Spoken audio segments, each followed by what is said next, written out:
നമസ്കാരം, മലയാളി വാർത്തയിലേക്ക് സ്വാഗതം. പാക് തലസ്ഥാനത്ത് ഇസ്ലാമാബാദിലും പാക് പിഎമ്മിന്റെ വസതിക്ക് മുന്നിലും ഇന്ത്യ കയറി പൊട്ടിച്ചതല്ല, പാക് പട്ടാള ആസ്ഥാനത്ത് ഇന്ത്യ കയറി പൊട്ടിച്ചതാണ് പട്ടാളത്തിന്റെ കുരു പൊട്ടിച്ചത്.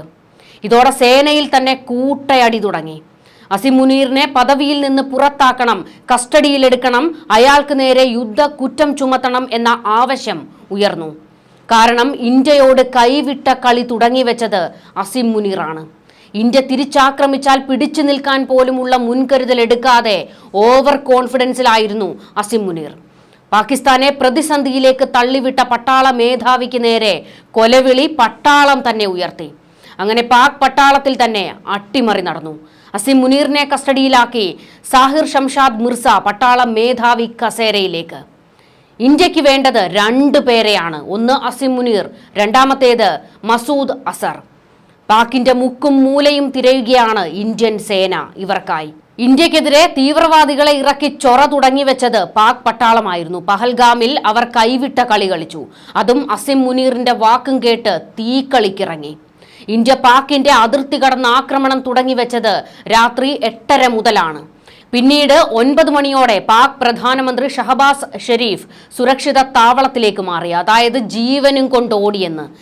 ഇസ്ലാമാബാദിലും കറാച്ചിയിലും പെഷാവറിലും ലാഹോറിലും ആക്രമണം നടത്തി കത്തിക്കയറിയ ഇന്ത്യ റാവൽപിണ്ടിയിൽ അഴിഞ്ഞാടി. ലാഹോറിലേക്കും റാവൽപിണ്ടിയിലേക്കും ഇന്ത്യ കടക്കില്ല, അവിടെ പാക്കിന്റെ പ്രതിരോധ കവചം തല ഉയർത്തുമെന്ന് മുൻപ് വെല്ലുവിളിച്ചത് അസിം മുനീറായിരുന്നു. അതായത് കൃത്യമായി പറഞ്ഞാൽ ചൈനയിൽ നിന്ന് കുറച്ചാക്രി പ്രതിരോധ സംവിധാനം കിട്ടിയപ്പോൾ അങ്ങ് ഞെളിഞ്ഞു പാക് പട്ടാള മേധാവി. പാക്കിന്റെ പ്രതിരോധ കവചം ചൈനയിൽ നിന്നുള്ള HQ-9 ആണ്. ഇത് വാങ്ങിയ വേളയിലായിരുന്നു ഇന്ത്യക്കെതിരെ വെല്ലുവിളിയുമായി അസിം മുനീർ അന്നെത്തിയത്. പാക്കിന്റെ പ്രതിരോധ കോട്ട ഭേദിക്കാൻ ഇന്ത്യ തലകുത്തി നിന്നാലും സാധിക്കില്ല എന്നായിരുന്നു ഭീഷണി ഉയർത്തിയത്. അതിനുള്ള മറുപടി കഴിഞ്ഞ ദിവസം രാത്രിയിൽ ഇന്ത്യ കൊടുത്തിട്ടുണ്ട്. ഇന്ത്യയുടെ പ്രത്യാക്രമണത്തിൽ പാകിസ്ഥാന്റെ വ്യോമ പ്രതിരോധത്തിലെ പ്രധാന ഘടകമായ HQ-9 മിസൈലും തകർന്ന് തരിപ്പണമായി. ചൈനയിൽ നിന്നും പാകിസ്ഥാൻ വാങ്ങിയ ഈ മിസൈൽ പ്രതിരോധ സംവിധാനം അവരുടെ വ്യോമ പ്രതിരോധ മേഖലയുടെ കരുത്തിന്റെ പ്രതീകമായാണ് വിലയിരുത്തപ്പെട്ടിരുന്നത്. HQ-9 എന്നും HQ-9P എന്നും അറിയപ്പെടുന്ന മിസൈൽ റഷ്യയുടെ S-300 മിസൈൽ സംവിധാനത്തിന്റെ ചൈനീസ് പതിപ്പാണ്, അതായത് കോപ്പി.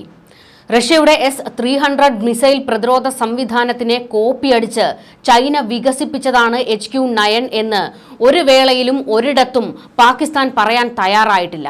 ഇതിനെ പാകിസ്ഥാന് വേണ്ടി പ്രത്യേകം കസ്റ്റമൈസ് ചെയ്തതാണ് HQ-9P.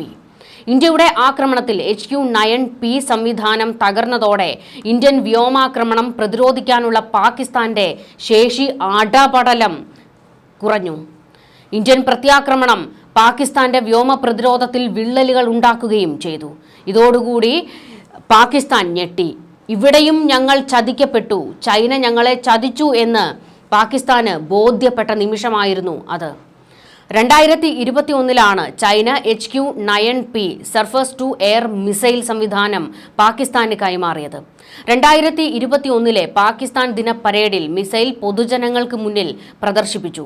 ഡിഫൻസ് ന്യൂസ് റിപ്പോർട്ട് പ്രകാരം ചൈനീസ് സർവീസിലുള്ള HQ-9 വകഭേദങ്ങൾക്ക് 250 കിലോമീറ്റർ ദൂരപരിധി ഉണ്ടെങ്കിലും പാകിസ്ഥാന് നൽകിയ വകഭേദത്തിന് 125 കിലോമീറ്റർ ദൂരപരിധി മാത്രമാണുള്ളത്. പാകിസ്ഥാന്റെ പക്കൽ ഇപ്പോൾ HQ-9P, HQ-9BE, FD-2000, HQ-16FE, LY-80, FM-90 മിസൈലുകളാണ് ഉള്ളതെന്ന് 2025 ഏപ്രിലിലെ റിപ്പോർട്ടിൽ പറയുന്നുണ്ട്. LY-80, LY-80N എന്നിവ ചൈനയുടെ HQ-16ന്റെയും അതിന്റെ വകഭേദമായ HQ-60Aയുടെയും പതിപ്പുകളാണ്. വ്യോമത്താവളങ്ങൾ, പ്രധാനപ്പെട്ട പാലങ്ങൾ, സൈനിക കേന്ദ്രങ്ങൾ എന്നിവ സംരക്ഷിക്കാൻ ഇത്തരം ദൂരപരിധിയുള്ള HQ-60 സംവിധാനം പാകിസ്ഥാൻ ഉപയോഗിക്കുന്നുണ്ട്. ഇന്ത്യയുടെ ആക്രമണത്തിൽ HQ-60 സംവിധാനവും തകർന്നിട്ടുണ്ട് എന്നാണ് പുറത്തുവരുന്ന വിവരങ്ങൾ. ചൈനയാണ് പാകിസ്ഥാന്റെ പ്രധാന ആയുധ വിതരണക്കാർ. പാകിസ്ഥാൻ ചൈനീസ് നിർമ്മിത വ്യോമ പ്രതിരോധ സംവിധാനത്തെ ആശ്രയിക്കുമ്പോൾ റഷ്യൻ നിർമ്മിത S-400 സംവിധാനമാണ് ഇന്ത്യയുടെ മിസൈൽ കവചത്തിലെ ഏറ്റവും മികച്ചത്. ലോകത്തിലെ ഏറ്റവും നൂതനമായ സംവിധാനങ്ങളിൽ ഒന്നാണ് S-400. 600 കിലോമീറ്റർ അകലെയുള്ള ലക്ഷ്യങ്ങളെ ട്രാക്ക് ചെയ്യാനും 400 കിലോമീറ്റർ വരെ ദൂരപരിധിയുള്ള ഭീഷണികളെ തടയാനും ഇതിന് കഴിയും. ചൈനയുടെ ആക്രിയും കൊണ്ടുവന്ന് ഇന്ത്യയെ വെല്ലുവിളിച്ച പാകിസ്ഥാന് കണക്ക് തീർത്തു കൊടുത്തിട്ടുണ്ട് ഇന്ത്യ. ഇതുമാത്രമല്ല, പാകിസ്ഥാനും ചൈനയ്ക്കും ഒരേ തരത്തിലാണ് ഇന്ത്യ തിരിച്ചടി കൊടുത്തത്. അതായത് ചൈനയുടെ HQ-9Pയുമായി ഇന്ത്യയെ വെല്ലാനിറങ്ങിയ പാകിസ്ഥാന്റെ പ്രതിരോധ സംവിധാനങ്ങളെ ഇന്ത്യ തദ്ദേശീയമായി വികസിപ്പിച്ചെടുത്ത നാഗാസ്ത്ര കൊണ്ടാണ് ഭേദിച്ചത്, തവിട് പൊടിയാക്കി കളഞ്ഞു. ഇന്ത്യയുടെ തദ്ദേശീയമായ കരുത്തിൽ പിറന്ന പോരാളികളെ പോലും നേരിടാൻ ഈ ചൈനയുടെ ആക്രി സാധനങ്ങൾക്ക് കഴിയില്ല. എന്നാൽ അതും കൊണ്ട് നെകളിച്ച പാകിസ്ഥാന് ഇതിലും വലിയ അടിയൊന്നും കിട്ടാനില്ല. പാകിസ്ഥാൻ പട്ടാളത്തിന്റെ ദുർബലത, ആയുധമില്ലായ്മ, ഇതെല്ലാം ലോകത്തെ ഇപ്പോൾ അറിയിച്ചത് അസിം മുനീർ തന്നെയാണ്. അസിം മുനീർ തുടങ്ങിവെച്ച തീക്കളിയാണ് പാകിസ്ഥാനെ ലോകത്തിന് മുന്നിൽ ഇപ്പോൾ നാണം കെടുത്തിയിരിക്കുന്നത്. അതുകൊണ്ട് തന്നെ അസിം മുനീറിനെ ചവിട്ടി പുറത്താക്കാൻ തന്നെയാണ് പാക് പട്ടാളത്തിന്റെ തീരുമാനം. മസൂദ് അസറിനെയും തപ്പുകയാണ് ഇന്ത്യ. ഇന്ത്യൻ ചാരന്മാർ പാക്കിന്റെ പലയിടങ്ങളിലായി വ്യാപക തിരച്ചിൽ നടത്തുന്നുണ്ട് എന്നുള്ള റിപ്പോർട്ടുകൾ പുറത്തു വന്നിട്ടുണ്ട്. പാകിസ്ഥാനിൽ കയറി വെടിക്കെട്ട് നടത്തുന്ന ഇന്ത്യ മറ്റൊരു നീക്കവും കൂടി ഇപ്പോൾ ശക്തമാക്കിയിട്ടുണ്ട്. അതായത് ഇന്ത്യയുടെ ചാരന്മാർ പാകിസ്ഥാന്റെ മുക്കിലും മൂലയിലും ഇറങ്ങിയിട്ടുണ്ട്. അവർ തേടുന്നത് മസൂദ് അസറിനെയും അതുപോലെ തന്നെ ദാവൂദ് ഇബ്രാഹിമിനെയും ഒക്കെയാണ്. ആ തലകൾ കൂടി ഇങ്ങെടുത്തിട്ട് വന്നാൽ ഇതിലും വലിയ അടി പാകിസ്ഥാന് വേറെ കിട്ടാനില്ല. അതുകൊണ്ട് തന്നെ ഇന്ത്യൻ ചാരന്മാർ നിരീക്ഷണ വലയം തീർത്തിരിക്കുകയാണ് പാകിസ്ഥാന്റെ പല ഭാഗത്തായി. മസൂദ് അസറിനെ എല്ലാ കാലത്തും സംരക്ഷിച്ചത് പാക് പട്ടാളമാണ്. ചൈനയുടെ പിന്തുണയോടുകൂടി പാകിസ്ഥാൻ ലോകരാജ്യങ്ങൾക്ക് മുൻപിൽ നിന്ന് പോലും മസൂദ് അസറിനെ സംരക്ഷിച്ച ചരിത്രമാണുള്ളത്.